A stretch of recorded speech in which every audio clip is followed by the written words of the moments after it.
Just 4 days out from the US election, and it comes as no surprise that the two candidates are deep in the battleground states. Joining me live is Republican strategist and former Senate candidate for New Jersey, Alex Zdan. Alex, good to have you on the program again. Lots of people, pollsters, others, bookmakers say this person will win, that person will win. The bottom line is this is so close, no one knows.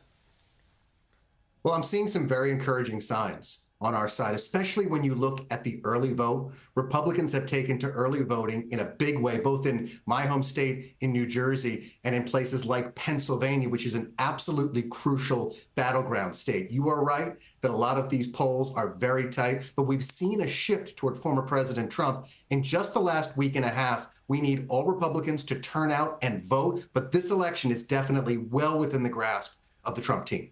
The people in the team, in the Trump team, obviously continue to try to control their leader. Just have a look at what he said about Liz Cheney with Tucker Carlson. I'll get your response. She's a radical war hawk. Let's put her with a rifle standing there with 9 barrels shooting at her, okay? Let's see how she feels about it. You know, when the guns are trained on her face. You know, they're all war hawks when they're sitting in Washington in a nice building saying, oh, gee, let's send 10,000 troops right into the mouth of the enemy. Your thoughts, Alex? First, I'll tell you this, that former President Trump, when he was in office for 4 years, he did not start a war, unlike any of his predecessors. He is a president that wants to use American military force judiciously, and his point is well taken that individuals like Dick Cheney, who championed the Iraq War, never wanted to send their sons or daughters into harm's way. Also, Tim, we're just having a chat here. I'm asking you, not just what did you think of that? What did you think of what he said from a PR, from a political perspective? Like I was about to say, Tim. I know that a lot of people in our society, I'm talking across the world, live in sort of these social media bubbles, and they expect everyone to sound like and think like them.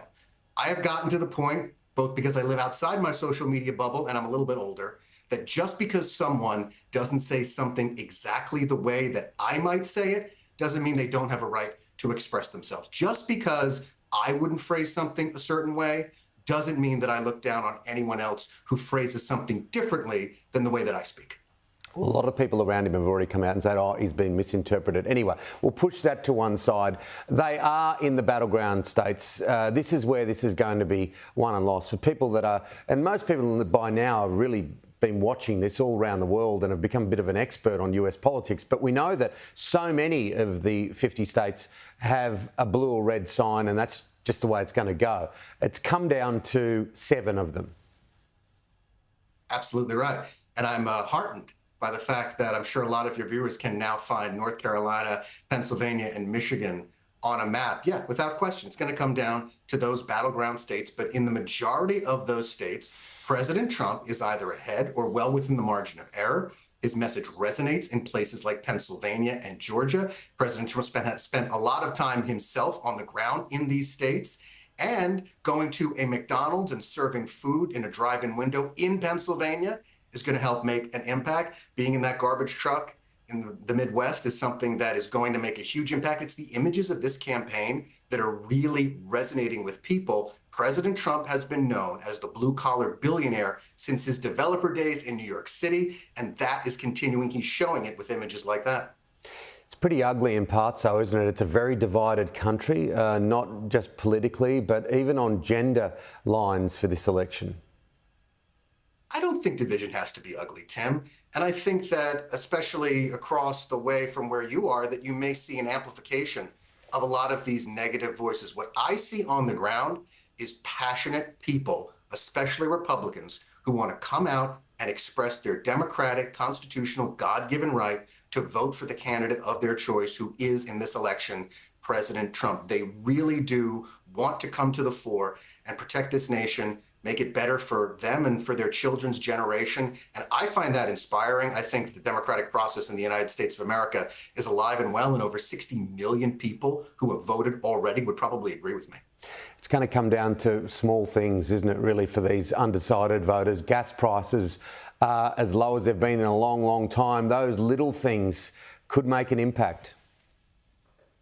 Well, we just saw numbers today, Tim, that job growth in the United States is sluggish. The Biden administration is still presiding over a cooling economy.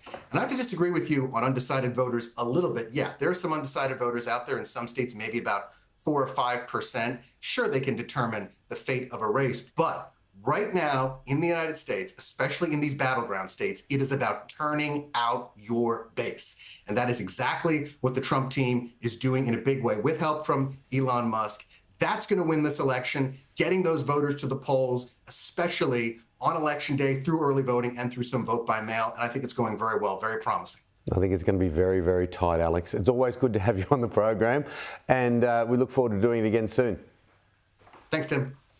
Make sure you join us live. The best coverage, of course, all day Wednesday. That's Australian time. Our chief anchor, Kieran Gilbert, and of course, Andrew Clennell, Ross Greenwood. We have coverage all over the United States. Annalise Nielsen, Paul Murray, James Morrow, Laura Jays and Peter Stefanovic in key locations right across the US as all the results come in. You will not miss a thing. It is Big Wednesday, November 6th, right here on Sky News.